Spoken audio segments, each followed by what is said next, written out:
All right, this is race 3. This is race 3. The McGrath Real Estate Sky High Stakes. And the prices are, just sticking with the ones around $10 and below. Yeah. Yep.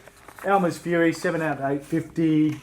Juliana's 13 into 10. A little bit of money for the Waterhouse horse. Leroy, 8 into 750. Single 6 out to 650. Frozen Ropes, 650 out to 7. Hoy Lonnie solid at 480.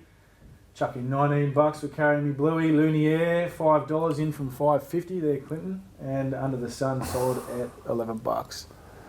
You can lead off what I've just seen. You're kidding yourself, mate. I'm backing Sanagas each way here. Gets the blinkers on for the first time. Is a horse that has always, except for obviously last start, competed in much better races than this. They put a reconditioned motor in him. Speaking of reconditioned motors, I've got a new car on its way. Look, he missed the start first up. His run wasn't too bad on paper. I just kept an eye on him. Look, just Bart's just got a habit of getting horses at big odds in these types of races home. So they've put the blinkers on. I don't think these horses are anything flash. There's a couple of handy horses, don't get me wrong. But when you look at him, his last 4 starts in the Spring Royal at Group 1 level.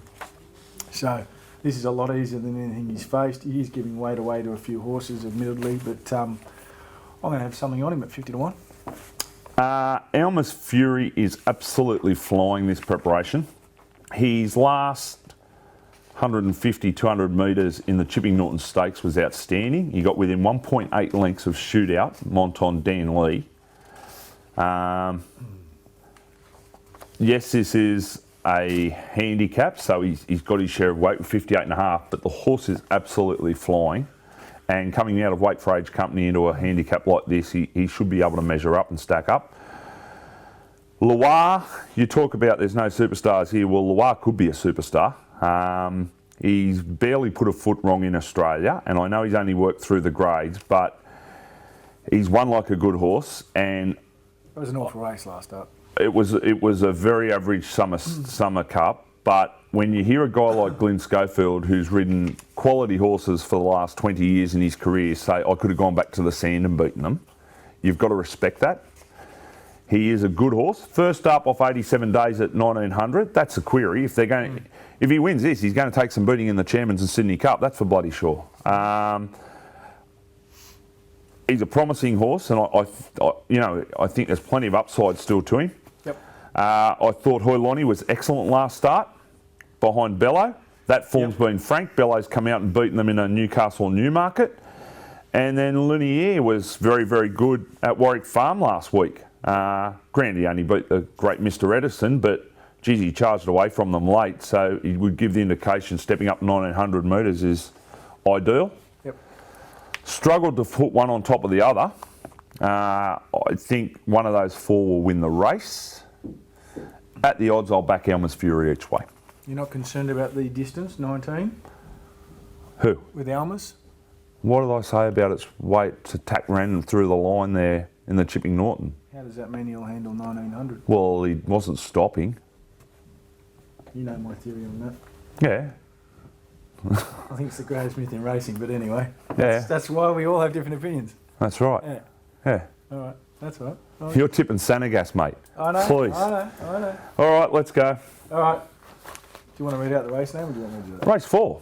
No, I'll read that. That's your jobs are the prices today, mate. I'm the home team, you're the away team. You know, we shove you down in the corner, right, and just out-sing you all night. Get ready for an e-bashing. The Spotless Todman Stakes is 1,200 metres.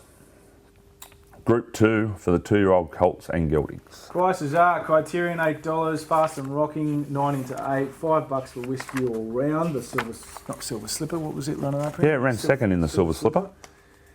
Never Can Tell 8 out to 9, Charlie Boy 440 into $4, Varpensiero 11 out to 12, Sidestep 550, Rock Solid, Windjammer 10 out to 12, and $19 at Havana after opening at 17.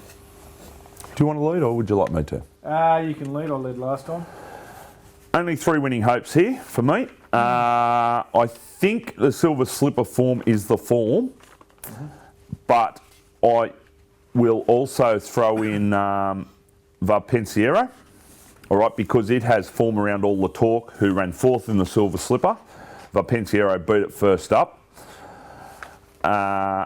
and was solid behind Whittington the other day when he got close. He got beaten a long neck, and Whittington was a Breeders' Plate winner.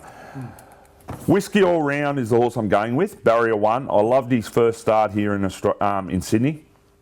Yep. He should have beaten Sweet Idea. Oh, God. There's no doubt in the world. Barrier 1, he's going to get a lovely run. He's a good speed horse. I think he's the sort of horse that will be better served on top of the ground. My little worry is, and I said this a couple of times about a few horses last week, is coming off a heavy track run first up. So that applies with Charlie Boy. Charlie Boy, I think, will appreciate getting back on a firmer surface. He's a good colt. Don't worry about that. And as I said, Pensiero is the other one. I think one of the three will win the race. I'm going with Whiskey All Round because he's drawn well, whereas the other two have drawn out wide, and I hate wide barriers over the 1100 or 1200 metre start at Rosehill because it's a shoot in the middle of the track, so the corner's very tight. They cover more ground than what they do at some places. Well. Yeah.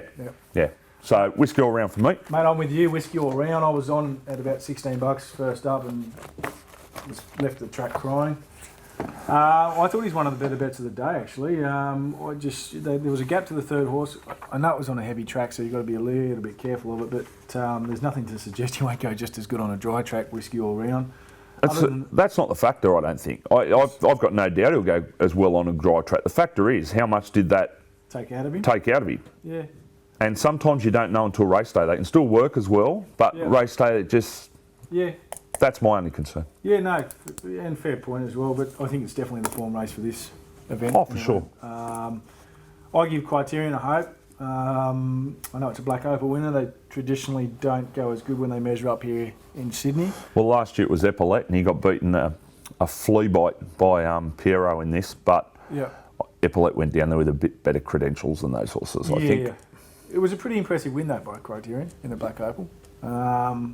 Anyway, look, I'm going to stick with the Whiskey All Round. I think from the inside barrier, I think it'll actually suit this horse and can posse up a little bit closer, and he was even galloped on last start, so there's a lot went wrong for him, and $5 is a great gamble.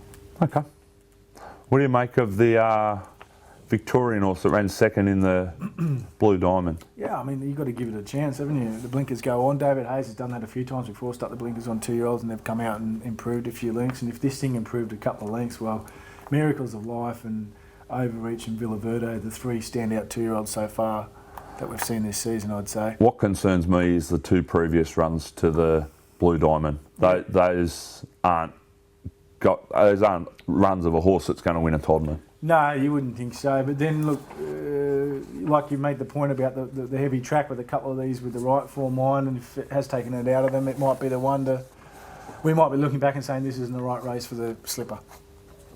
Yeah. And if that's the case, then it's probably got a chance. I think a couple of the best colts are going around in this, no doubt in the world. The only one I'll add to the mix, from my perspective, is Whittington. Yep. Okay. So,